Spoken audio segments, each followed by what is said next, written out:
Happy Friday, happy Juneteenth, happy Father's Day weekend. This is your girl, Crystal Jordan with Reality Check. And today's Reality Check, we're going to talk about Juneteenth. We're going to talk about Father's Day. And I thought, what better guest for today's show than to have an author who's out in the community, who has a product, who understands the importance of Juneteenth and the economic empowerment of our community, but also is an advocate for fatherhood. So I want you guys to help me welcome author and founder of I'm a Father First, Keith A. Lewis Jr. to today's discussion. Hey, Keith. Awesome. This is my first time being introduced as an author. I'm excited. There you go. There you go.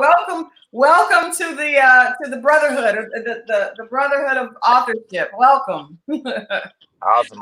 I'm excited to be a part of such a literary genius group.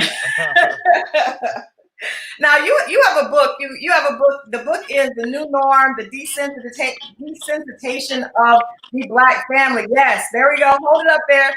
You were serious with that headshot. Now I see you. Oh yeah, we were serious. We are not playing on the headshot. We gotta let them know we serious out here. Serious about the new norm. Well, first of all, before we get into the book, I met you a few years ago with your organization, your nonprofit. I'm a Father First. And talk to people a little bit about what I'm a Father First does in the community, because you guys have left a huge impact on the Atlanta community. Can you hear? Can you hear me, Keith? Oh, I think we lost his sound.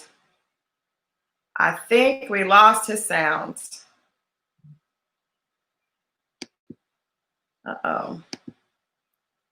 Can you hear? Can you hear us, Keith? Keith? Can you hear us? I think your sound went out. The sound went out. We may need you to try to click back into the link. Can you go out and try to click back in? Yeah, your sound is off. It's showing us that your sound is off. Guys, can I tell you, I will be so glad when we can actually do interviews. All right. There we go. Can you hear me? Yes. Can you hear me? Yes. Okay, so I was asking you to talk a little bit about I'm a Father First, your nonprofit that has impacted the Atlanta community. We can hear you, we just cannot see you now.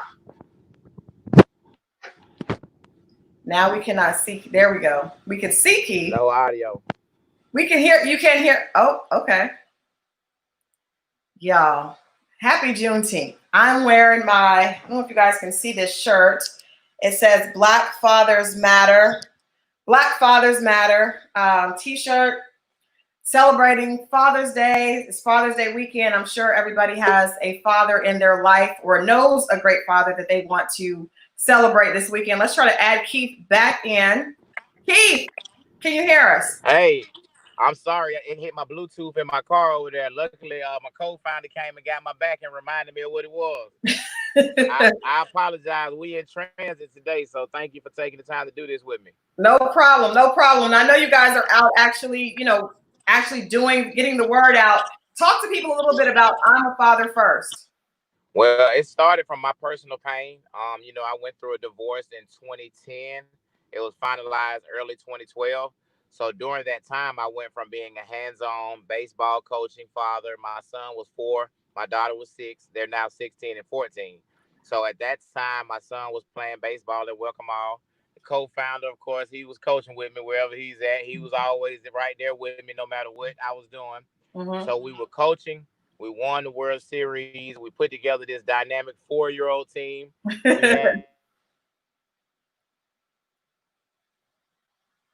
Keith, sound went out again.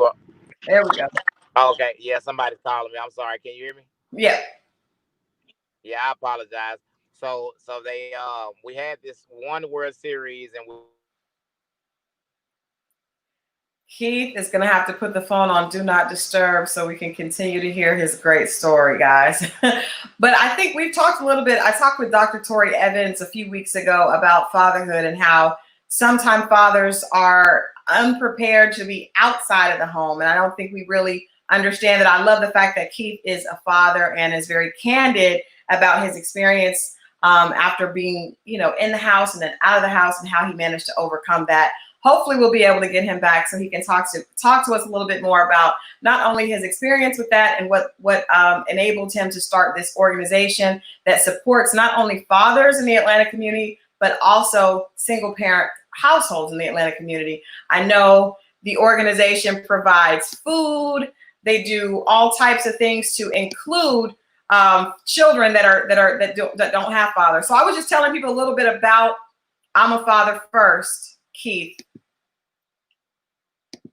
Your mic is not on. Can you hear me now? Yes. All right. I've got it on Do Not Disturb. There we go. My mic unmuted. There we go. All right. So I'm a Father First started from my personal pain, and I'll be quick because of my technical difficulties.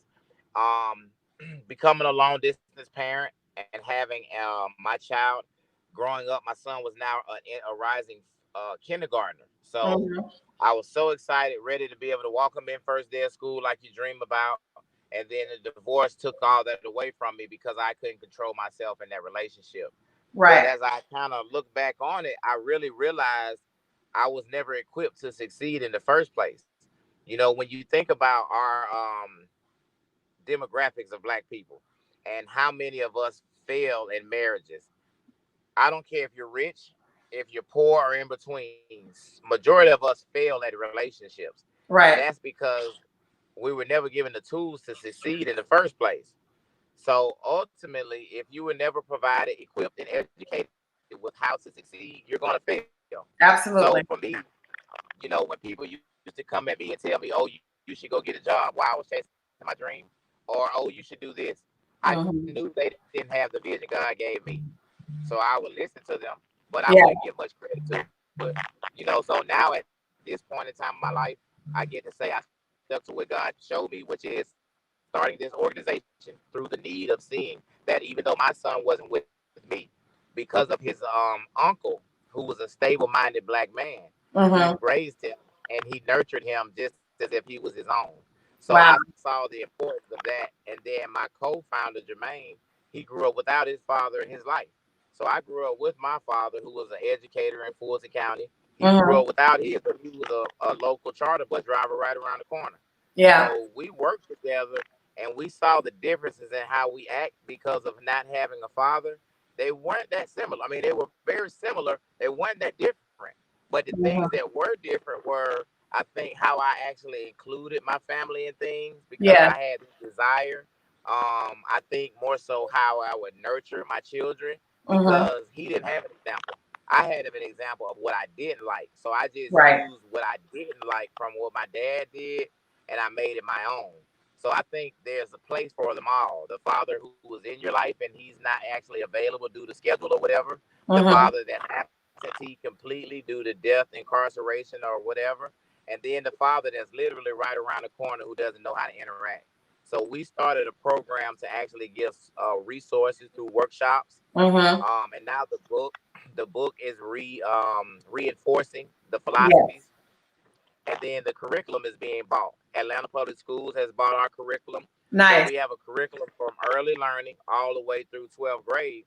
So we are looking to impact families from the house, the school, the community, through books, through workshops, through media.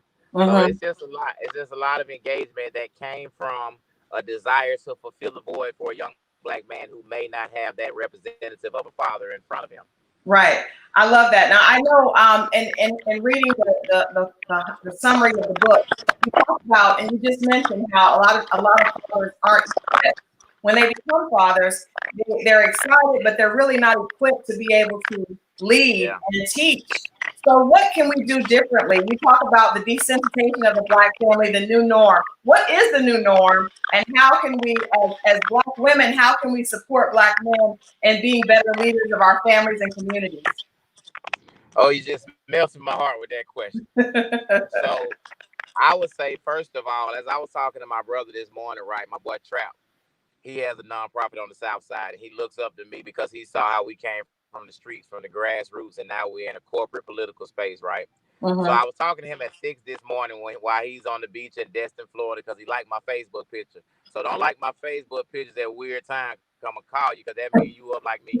So I called him, and he said something real, man.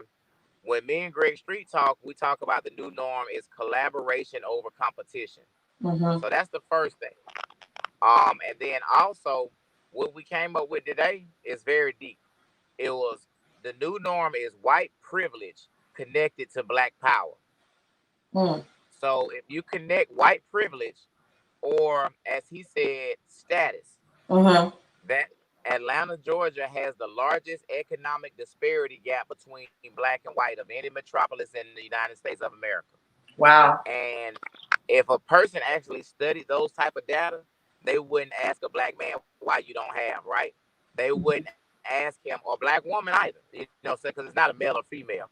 They wouldn't Mm-hmm. be so confused that you don't have the tools to succeed in a marriage, that you Mm-hmm. don't have the resources financially or socially or emotionally to even tackle on this feat that you're doing. Because Mm-hmm. when you talk about a man and a woman engaging in sex and bringing in a child, boy, that's a lot of emotions. Yeah. So even though we may do it casually to pull down our pants, the actions that follow the outcomes are much more serious, right? They are. They are. So I think we might need to create a chastity belt for all these people who pull down their pants. That's gonna be a program on the Father First, bro. But but seriously, the tools are what's needed, because as I grew up as a frustrated entrepreneur, and you knew me personally, as I grew up as a frustrated entrepreneur who felt like he had so much vision, so much resources, but could never even cross over a ceiling to stability, right? Mm-hmm. Never. I mean, never even having more than $10,000 in my bank account. Mm-hmm. And I'm Mm-hmm. supposed to run around Atlanta with these Gucci shoes on, with these Mercedes driving Negroes, and compete in a town that only listens to people that have that type of status. Right. So for me, my vision of the new norm is removing the red tape. My funder, who's the CEO chairman of ICE, the company that owns the New York Stock Exchange, he's the highest level business person I've ever dealt with. And Mm-hmm. he says, Keith, your resiliency, your grit, and your vision are going to change and bring about the new norm.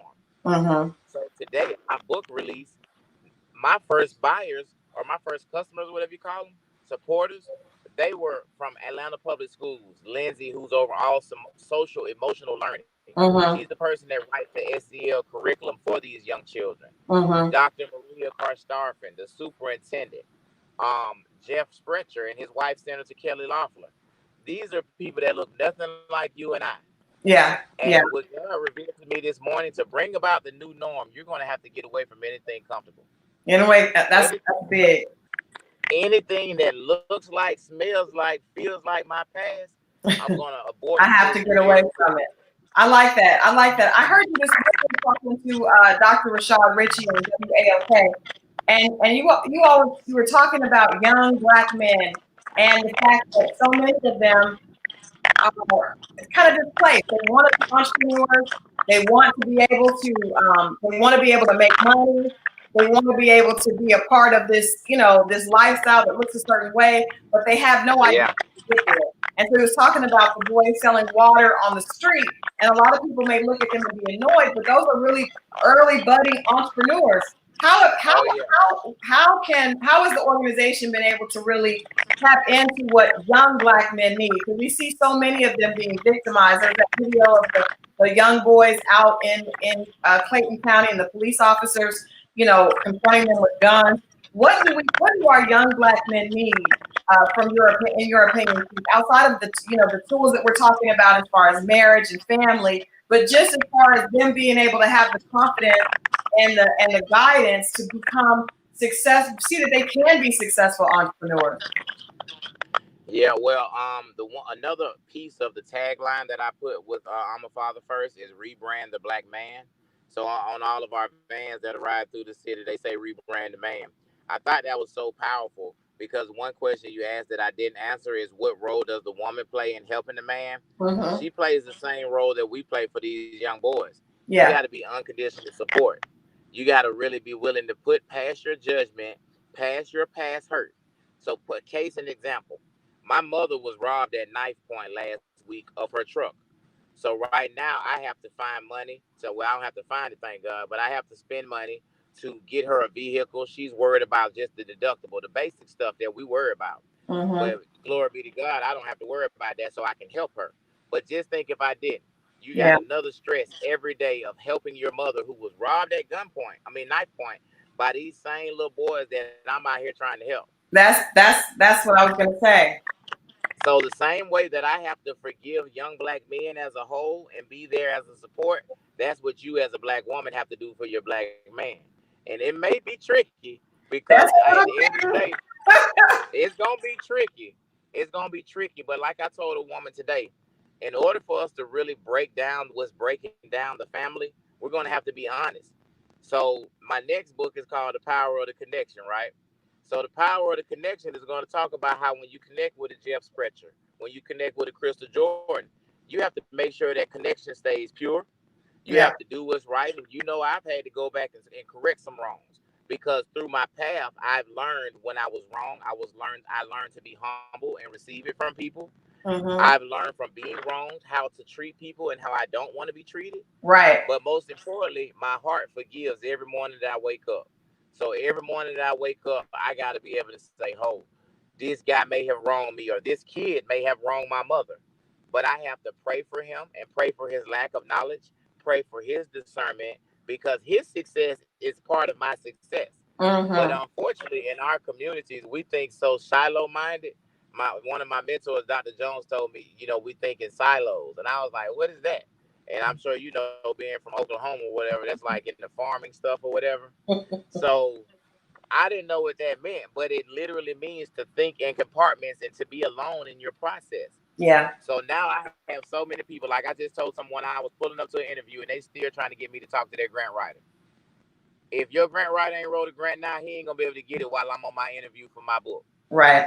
Right. But we don't have the tact, we don't have the discernment to say, let me wait and let him enjoy his moment, and let me just show him that I bought his book to support Mm-hmm. him. Yeah. And our community, first thing we think is how to condemn and how to judge. And then we think how to help.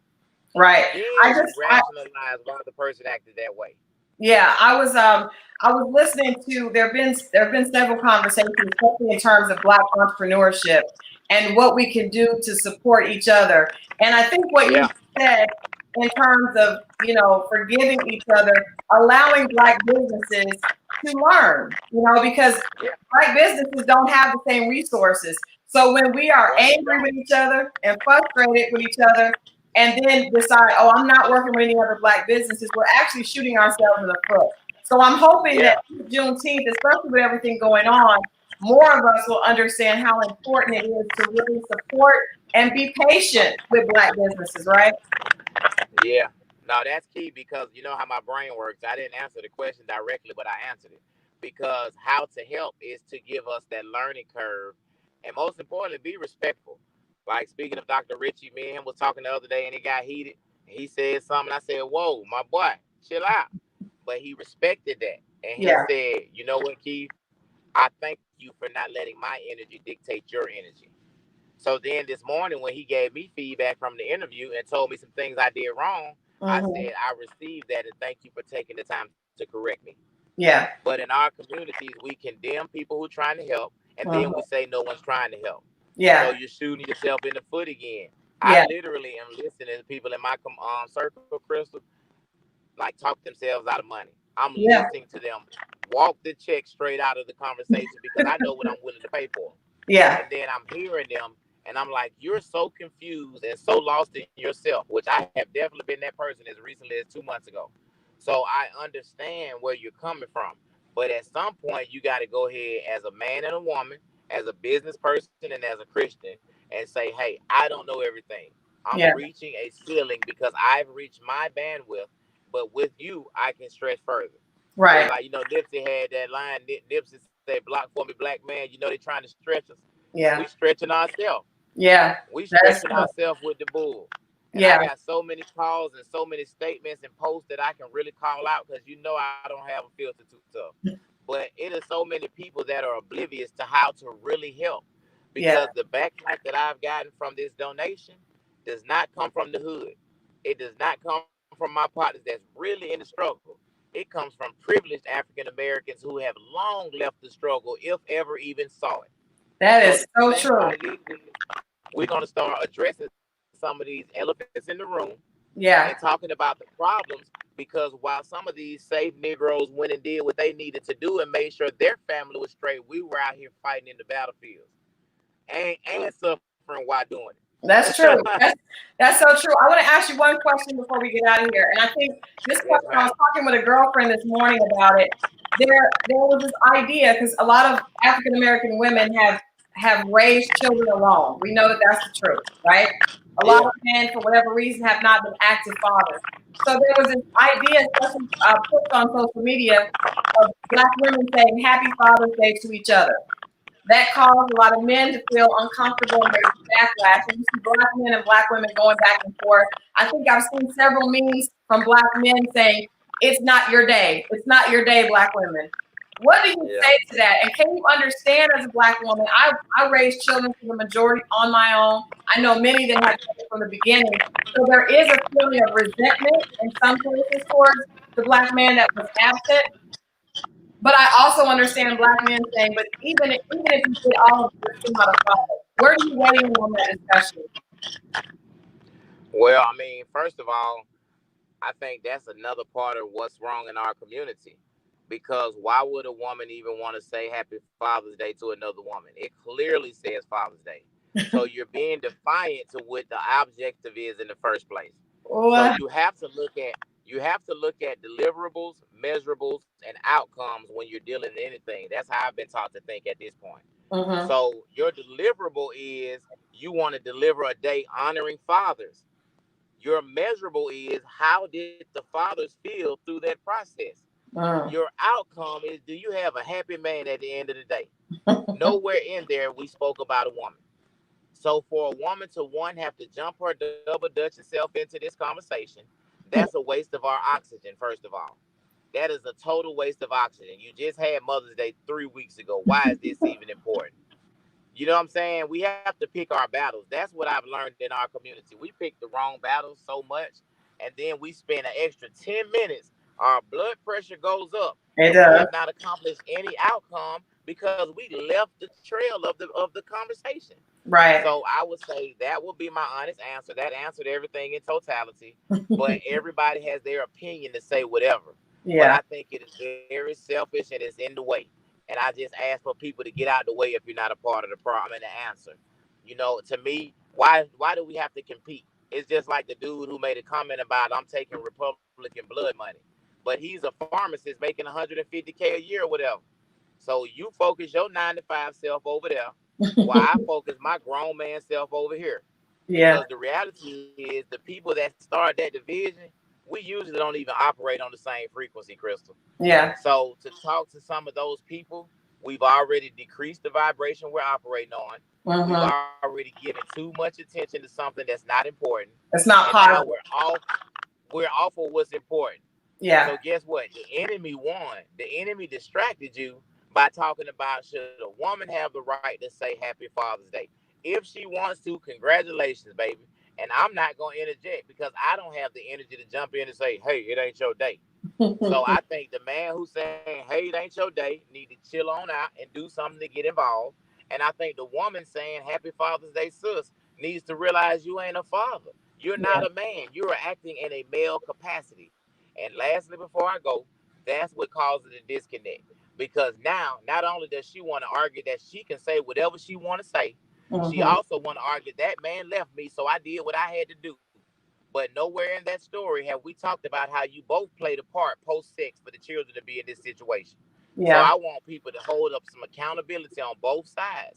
And at the end of the day, we're so desensitized, which is why I kept that with my name being so hard to say because we're desensitized to what really matters.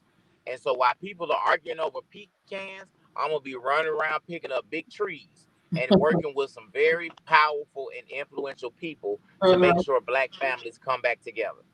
I appreciate that, Keith. Before we let you go, please give us a message for Father's Day. Father's Day is Sunday. We know you're out with the book all weekend selling the book. Leave us with a message for Father's Day and then tell people how they can get a copy of the book. Yeah, for Father's Day, man, this year I just pray that we celebrate black men. You know, I really am gonna cry talking about that because I'm probably the straightest man that loves black men like I do. I'm so sick of us being ridiculed, murdered, and treated like we don't have emotions. Like just because I'm 6'2" and I can talk with a deep voice, I don't cry. Like I don't feel. So this year I want women first of all, because we would do anything for black women. A man would do anything for a black woman that honors him. You have to find out what does honoring your king mean, whether it's your brother, your father, or a friend. And then you have to help him elevate himself to his highest frequency by uplifting him when he's down, by by not tearing him down when he's hurt, by allowing him to be emotional and transparent without treating him like he's wrong for this feeling. Yeah. My whole life, I've been told I wear my emotions on my sleeve, and I'm going to continue to wear them on my sleeve because my emotions lead me to God's discernment, which leads me to the bag.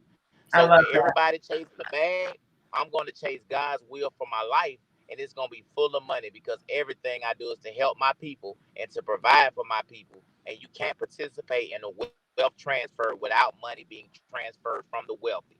So the people that have a problem, find me wealthy people and see if they want to participate in this transfer. And if they happen to be white, accept them as your brother and sister in Christ and move on. That's it. I love that. Well, happy Father's Day to you, Keith. I Oh, hope my book. Yes, They can the get my book. book The at book. Tell us Keith about the Lewis. book. Because, you know, I ain't selling no books. I'm selling some hope out here. So they can get my book at KeithALewisJR.com. KeithALewisJR.com. Yes. And that's on IG, Twitter, and Facebook. Holla at me. Thank you, Crystal. I love you so much. Thank you for this opportunity. Absolutely. Happy Father's Day, Keith. Much love to you. Thank you so much. Oh, and Sunday we're at Old Fourth Ward Park. We're sponsoring an event for Black Man Lab for Father's. Okay. I think he I think he went out, but what we're going to do is I hope you guys really enjoyed that conversation. It was very candid. I appreciate Keith being so honest. It's rare that we get, well, not so much rare anymore. I think that we're getting to hear Black men speak from their heart more and more, which is really what our community needs. I want to wish every father out there a happy Father's Day weekend. I want to wish everyone a happy Juneteenth. Please support a Black business. Please invest in a young Black person. Inspire them this weekend. You can actually invest in this Black business by getting a copy of my book, How to Win When Shit Happens. I thought that would be appropriate for Juneteenth, you guys. It's a book to inspire you and keep your mentality strong. How to Win When Shit Happens is available on Amazon.com. There's so much that we can do for each other, and it needs to start now. This has been Crystal Jordan with Rolling Out's Reality Check. It's been a reality check on fatherhood. I wish you guys a blessed weekend. See you next week.